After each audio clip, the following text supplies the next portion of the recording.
এজন্য দেখেন না নবদ্বীতা চৌধুরী বয়ান সাবায় সাবায় মিছা কথাগুলো কইতেছে দেখেছেন পুলিশ তার বিচার চাইতেছে ওই কইছিল নিশাবর থেকে হয় নাই সে বয়ান দিছিল ডয়সে বলেছে যে আমি একটা ভিডিও করছিলাম ভিডিওটা দেখান তো এডিটর সাহেব আমি কি কইছিলাম সেটাও দেখান তো দেখেন 2018 সালে নির্বাচনের সময় কেমন সাংবাদিকতা করছে সাংবাদিকরা খালেদ মহিউদ্দিন এটা প্রশ্ন করছিল আর কি তো এই প্রশ্নের উত্তরে কি বলতেছে শোনেন হ্যাঁ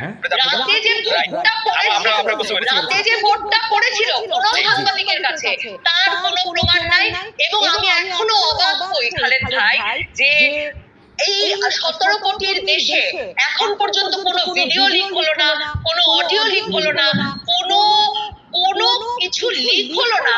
জাজমেন্ট করা তো সাংবাদিকের কাজ না। তুমি যে সাংবাদিকতা করো এটা তো তোমার স্টেটমেন্টই আছে। তুমি কইতেছো রাতের ভোটের বিবৃতি আসছে। ভোট শুরুর আগে নিউজ হয় বিবিসিতে। ভোট শুরু হওয়ার আগে ব্যালট